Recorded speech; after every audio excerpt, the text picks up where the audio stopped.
What if the very things you pray for, work for, and protect every single day are slowly becoming the reason your heart feels farther from God?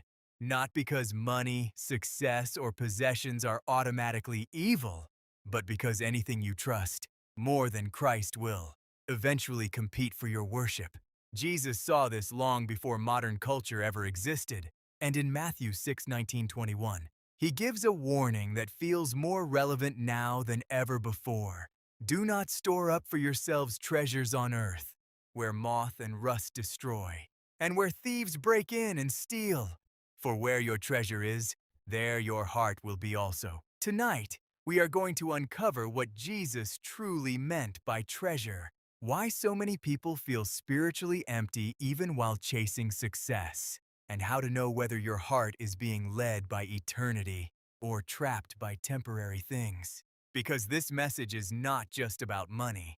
It is about worship, identity, trust, and the condition of the human heart. Stay until the end, because the deeper meaning behind these verses may completely change the way you see success, security, and even your relationship with Christ. There is a hidden spiritual reality in this passage that many people overlook. It explains why people gain more but still feel restless, why anxiety increases even when life becomes more comfortable, and why temporary satisfaction never seems to last. The problem is not always what we possess.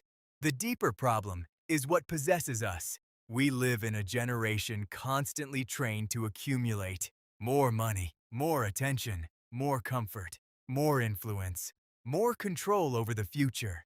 And on the surface, none of these things seem wrong. But Jesus introduces a shocking spiritual contradiction. The more your heart depends on earthly treasure for security, the more fragile your inner peace becomes. Because earthly treasure was never designed to carry the weight of your identity. And yet many people unknowingly build their entire emotional life around temporary things.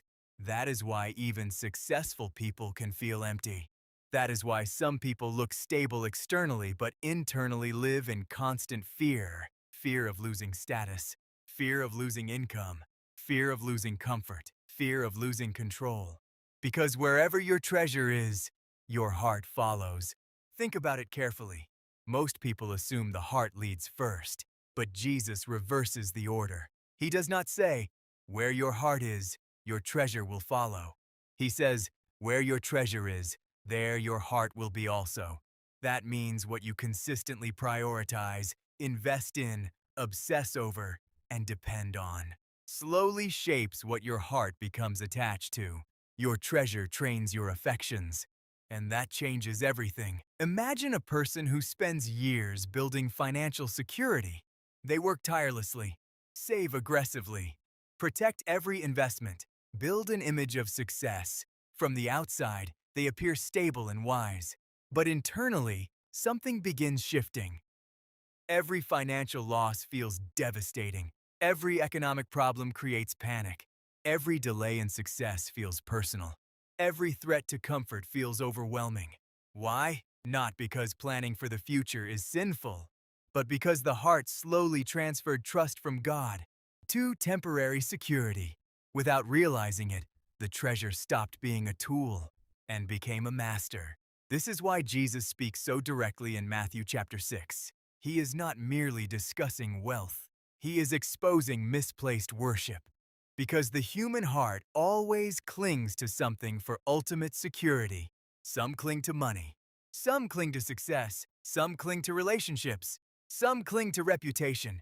Some cling to control. But whatever sits on the throne of your heart will eventually shape your fears, your priorities, and your direction in life. And this is where Christ confronts us with uncomfortable honesty. Earthly treasures are temporary by design. Jesus uses three images: moth, rust, and thieves. In other words, time destroys, decay consumes, and loss eventually comes for everything earthly. Nothing material escapes this reality. Cars age, homes decay, technology becomes outdated, money fluctuates, bodies weaken, achievements fade from memory. Even entire kingdoms disappear over time. And yet, humanity keeps trying to build eternal meaning on temporary foundations. That is the paradox Jesus exposes. People spend their lives securing things they cannot permanently keep, while neglecting the eternal condition of the soul. But Christ does not merely warn, he redirects. When Jesus says to store treasures in heaven, he is not telling believers to reject responsibility or become passive. He is talking about reorienting the center of your life. Heavenly treasure is not fantasy. It is eternal investment. Every act of obedience, every moment of faithfulness, every sacrifice made for Christ, every soul impacted by truth, every hidden act of righteousness done for God rather than human praise. These things cannot be stolen by death. They do not decay with time. They survive eternity. And ultimately, the greatest treasure is not heaven without Christ. The greatest treasure is Christ himself. This is where many people misunderstand Christianity.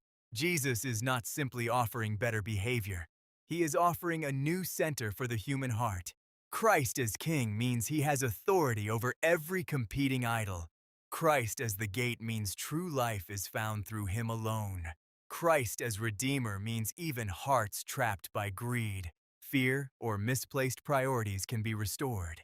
And Christ as Cosmic Victor means no surrender to him is ever wasted, even when the world thinks it is.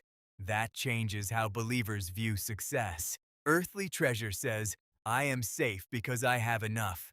But the gospel says, I am secure because I belong to Christ. Earthly treasure constantly creates anxiety. What if I lose this? But eternal treasure creates freedom. Even if I lose everything earthly, Christ remains. One foundation collapses with time, the other survives death itself. And this is why Jesus speaks so urgently, because half-hearted devotion creates divided hearts. A divided heart wants heaven while still worshiping earthly security. A divided heart says it trusts God, but panics whenever temporary things are threatened. And eventually, whatever you trust most becomes what controls you most. That is why this message matters deeply today. Not only for wealthy people, for everyone. Because treasure is not measured only by money. Your treasure can also be your attention, your ambition, your image, your comfort, your desires, or the thing you fear losing the most. So the real question becomes, what truly holds your heart? Because your life will always move toward what you treasure most. And Jesus is lovingly warning humanity before it is too late, not because he wants to remove joy, but because he wants to free people from slavery to temporary things. The world says, gain more to become complete. Christ says, come to me because you never were complete without me. The world says, protect your kingdom. Christ says, seek first the kingdom of God. The world says, your value comes from what you possess.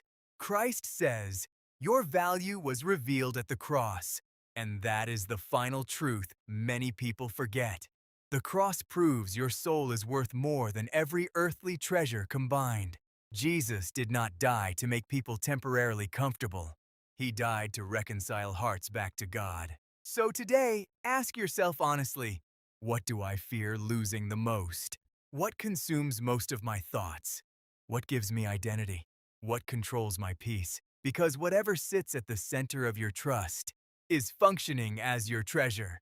And where your treasure is, your heart will always follow. If this message spoke to you, take a moment to reflect deeply before moving on with your day. And if you want more Christ-centered biblical messages that confront the heart, reveal truth, and point people back to Jesus, subscribe and continue growing with this community. Because in a world obsessed with temporary treasure, only Christ remains eternal.